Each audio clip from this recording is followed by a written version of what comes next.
These tutorials are to really stir you up a little bit, get you thinking, allow you to talk amongst yourselves, but also to think about a particular topic which is helping us to understand what the hell it does mean to be human, how do we tick? And we've been going through this. Today we are moving on to, we've gone on from the idea of our evolution, our background, a little bit about our culture, and we're now trying to focus a little bit more on what turns us on, what makes us happy. And you've read some of those documents, I hope, and you've got the idea that the simplest way of thinking about this is in terms of human needs, what are they? Wants and, come on, desires. Were you happy about the difference? Let me just check. A human need, what would you class as a human need? Yep. What's it? Yeah, you'll do. Sorry. You'll more than do, you'll be excellent. Human need. Food and shelter. Okay, food and shelter, the minimal we need to stay alive. And another need, of course, is companionship to a point. Another one, of course, is sex and reproduction. Otherwise, our species doesn't go on. A want is where I satisfy that need, but do a little bit more. A little bit of security. Instead of just having food, I'll have a fair bit of food. A desire is when that food, the cream bun, completely dominates me and I can't stop eating, I become obese. So when it starts to turn into a desire, it's actually not doing us any good. Very loose ideas, but a bit of an approach.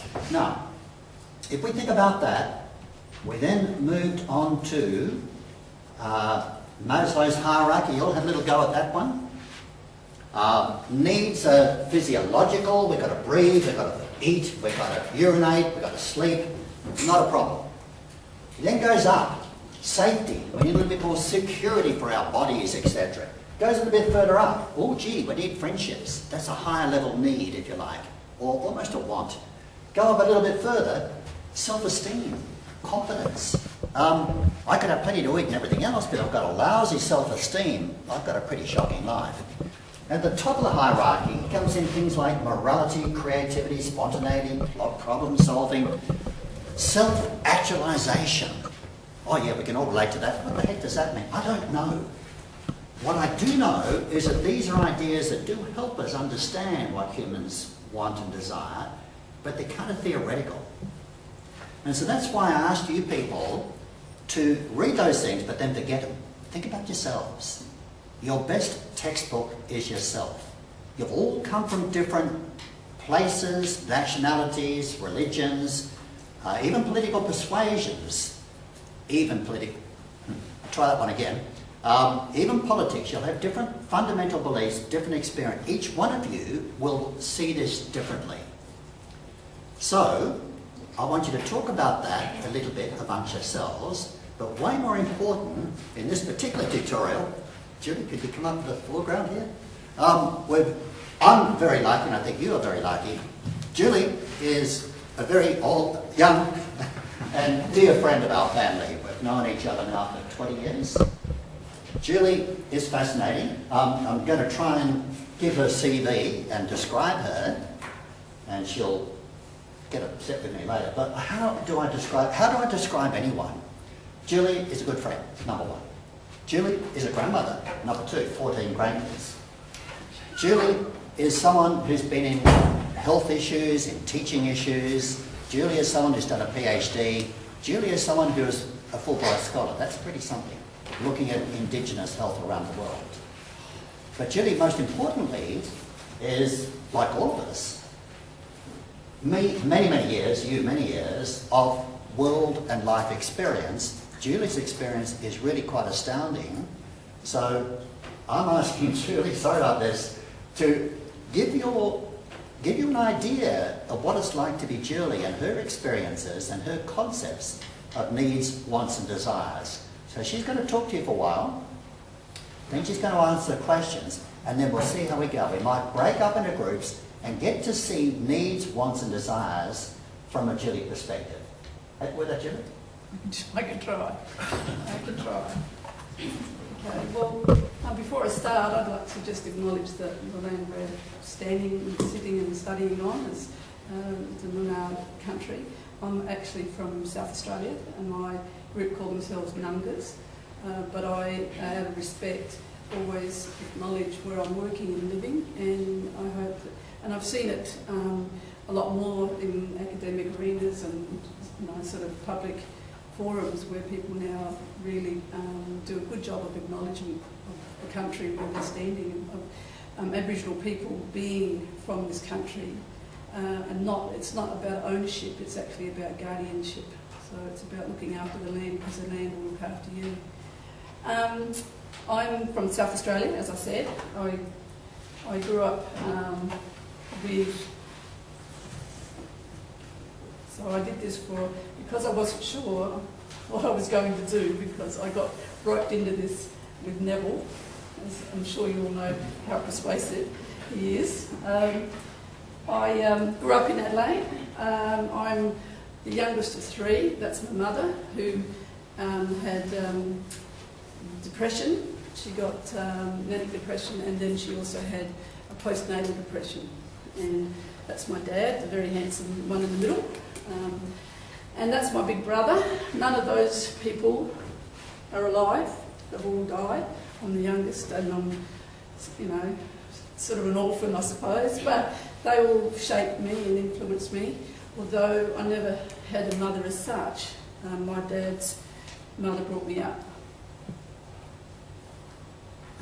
So I started school at a small Catholic primary school in Adelaide, and it's the only Aboriginal child in the school. And then went to Port Augusta High, where there are Aboriginal people, and became involved in the love of learning. So I wanted to learn as much as I could, but as usual, life gets in the way, and I got pregnant and finished school at year 10. I had a baby, and he's now 42. Okay, he's father of 6.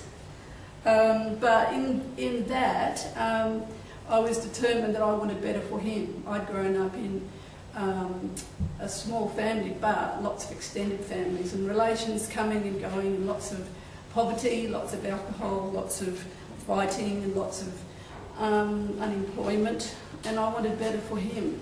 So I got my diploma of teaching when I was 24. My 3 children were there with me, and sort of sat up nights and were my guinea pigs for my teaching studies. That's their father, who we were married for 16 years, and then he suicided. So the children then had to go through a whole grief process, which even now, 23 years later, they still haven't recovered from. But you go on because you want them to survive, and you want to do the best that you can for them. It's my first class. Oh, to be that skinny again. And have children hanging off to every word that you say. My Masters in Health is from Flinders Uni. These two are, that's my youngest daughter, that's my niece. Mental health issues. She's now a vet. She's just finished her doctorate, and she's just finished that was her nursing practice, but she's also done a teaching.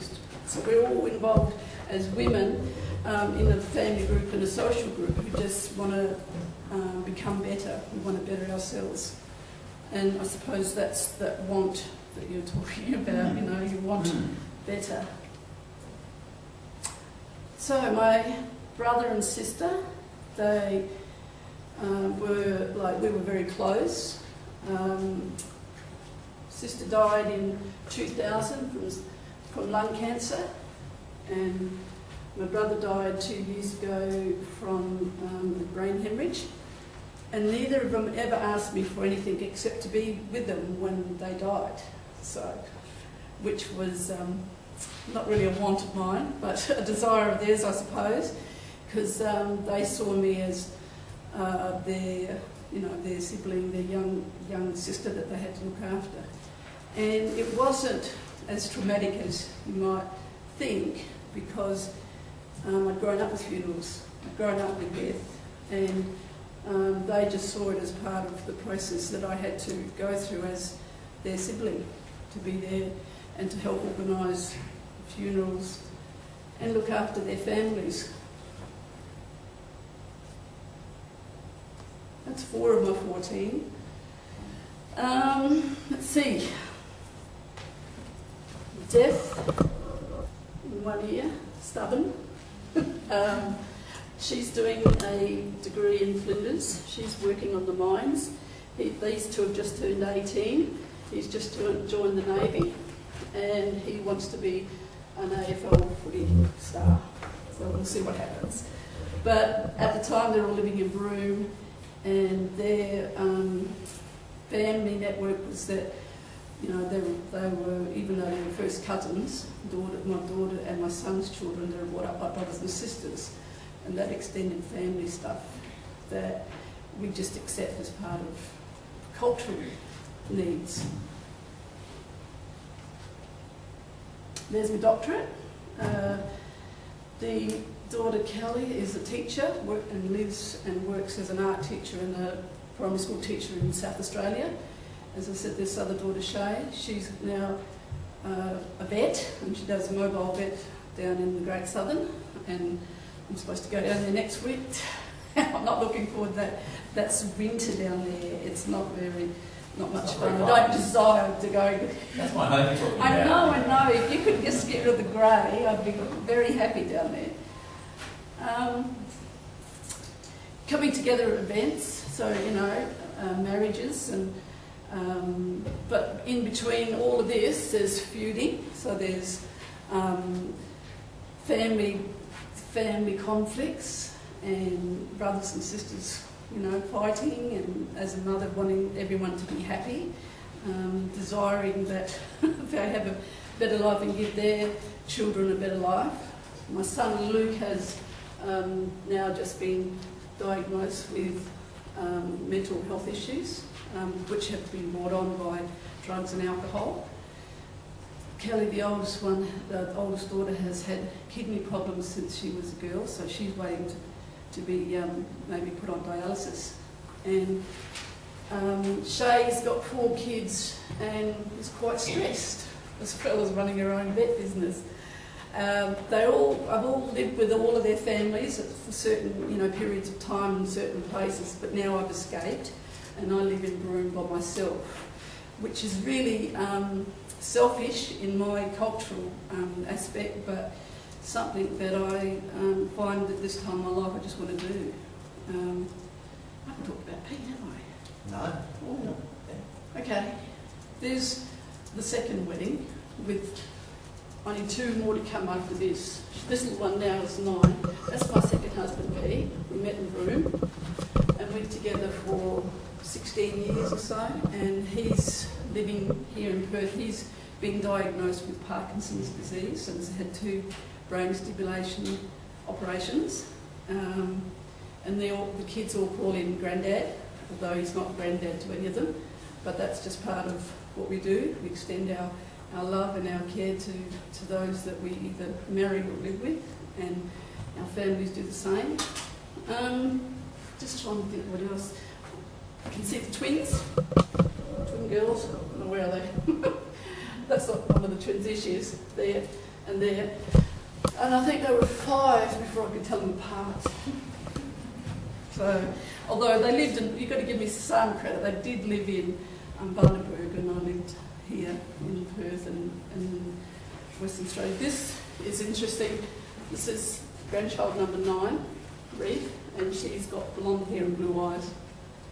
So, like her mum, she'll grow up having to face racism, but overtly, you know, sort of covertly, not obvious. You can see that I'm of another culture, or what you might be able to say, yes, she's an Aboriginal woman, but are you ever going to be able to say that this little girl has got Aboriginal heritage? So that's the issue I face with her. I make sure she's got plenty of photos of me and her together, so that when she grows up and she says I'm an Aboriginal person, she can back it up with a photo of me. And people will, understand her way of thinking, I suppose, because she's had me influence and her sisters, and her mother, and her aunties, and her big cousins. We may not be living traditionally, we may not be hunting kangaroo, but there's been that sense of culture brought in, and we've lived it as a modern day family.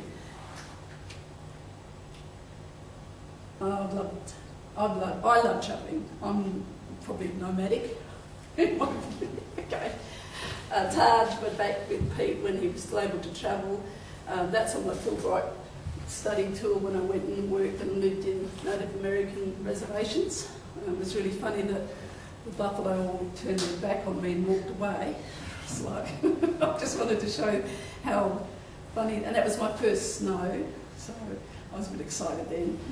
And then just recently I went and travelled around Cuba for a month and walked around barefooted as a Cuban because they all thought I was, and they all spoke to me in Spanish.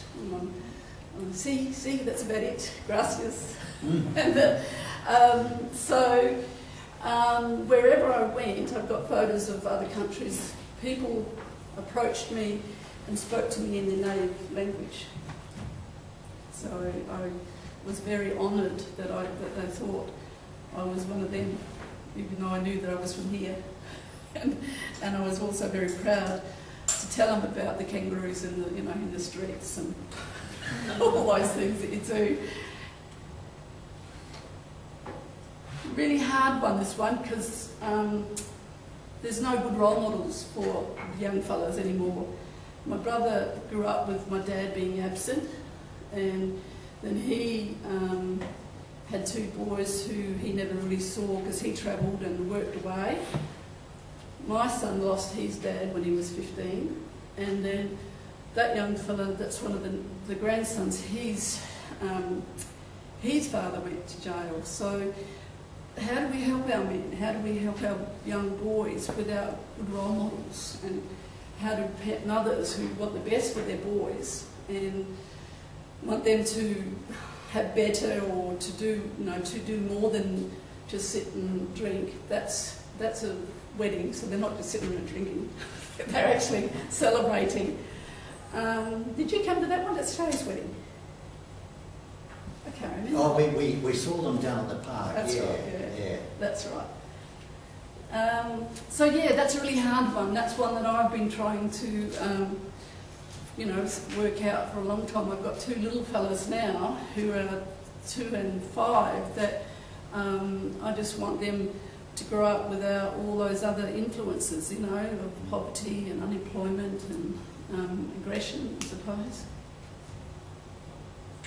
So that's young CJ, he's 18, and Pete, who's his granddad, no relation except that Pete was my partner. So, but that's a good role model. So you get the role models where you can.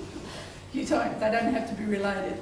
And Pete was a veterinarian, equine, reproduction lecturer at Murdoch University for 20 years. So you couldn't get much better for a young boy to grow up with as a mentor, as a person that he could look up to and respect. There's 3 of my grandsons. I've got to say they're a handsome looking bunch, aren't they? He's the youngest, he's going to be 2 in a couple of weeks.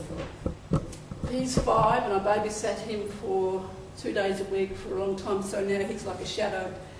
He just sees me as the person that will rescue him from the doldrums of an everyday life down on a farm. They live on a farm.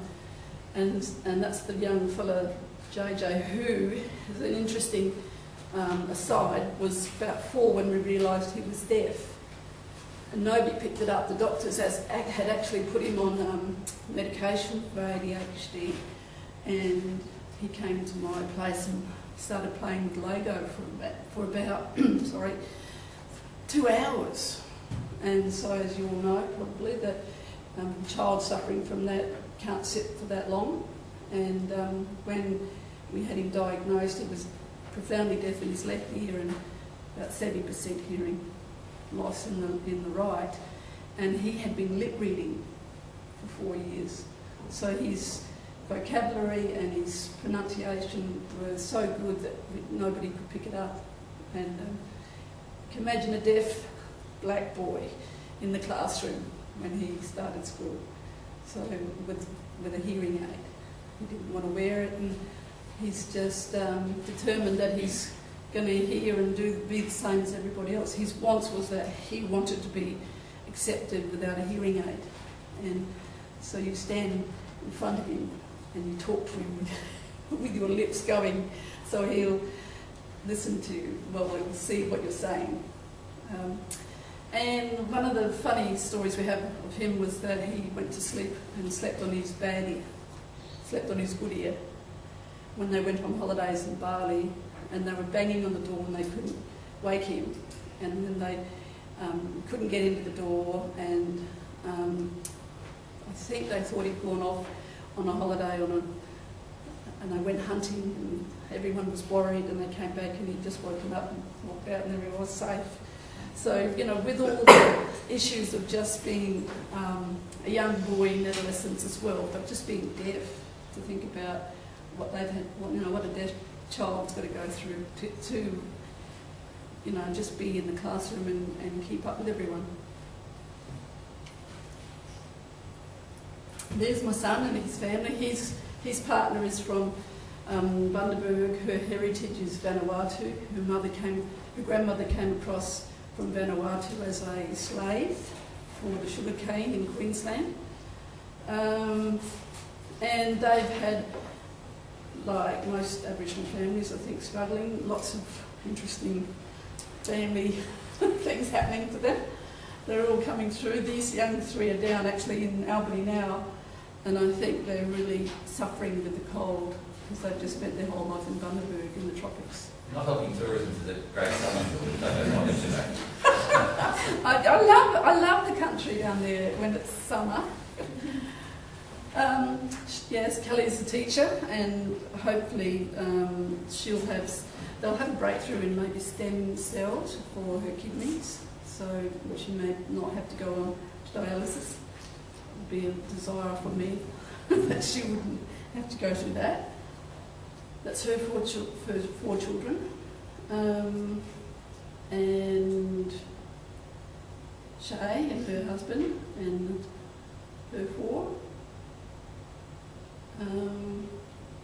When I go to the Great Southern, I have the greatest pleasure of being kept warm by these body blankets. Okay. Got lots of friends. This lady and I started our teaching diploma back in 1980, and we're still good mates. She's an Alice Springs girl. There's a young, her and I were born on the same day in the same year. And we fight over who's the oldest. I tell her she's the oldest because she's blacker. She must have been born just after midnight. She's a Samoan lady that I've worked with in Broome that we've run this International Women's Day event for. And she's been very motivated in helping the women at Bijadanga. Granddaughters will lead the way, I'm sure. They brought up their siblings and they're determined not to have kids, which is the only way. That's 9 of the 14 for 3 weeks over Christmas, not last year, year before. And it was the first time they had actually got together and had Christmas together.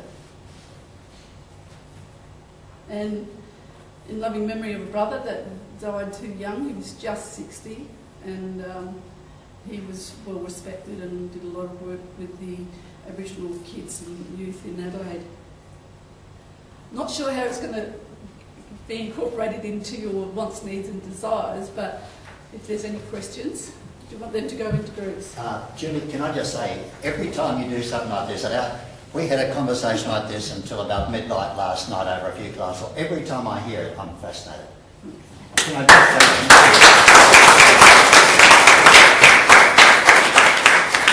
and I'm very visual, so So to show you pictures is much better than just standing around. I always love your grand. The other, we have a lot of rivalry, you know. Julie's got 14 grandkids, I've only got, come on, you can tell me, 8.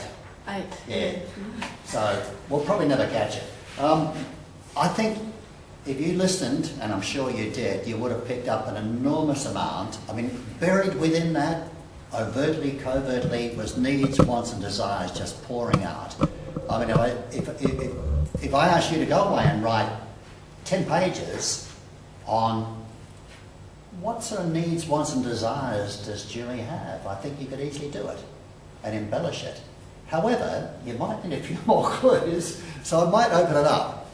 But you can see that it's not just Julie. I think every one of you should be talking about these things to each other, because every one of you have got different experiences.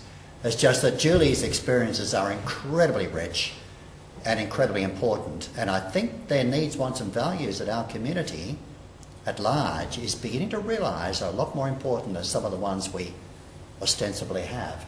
Julie, can I ask what we thought we might do? If you've got any specific questions you'd like to ask Julie as a group,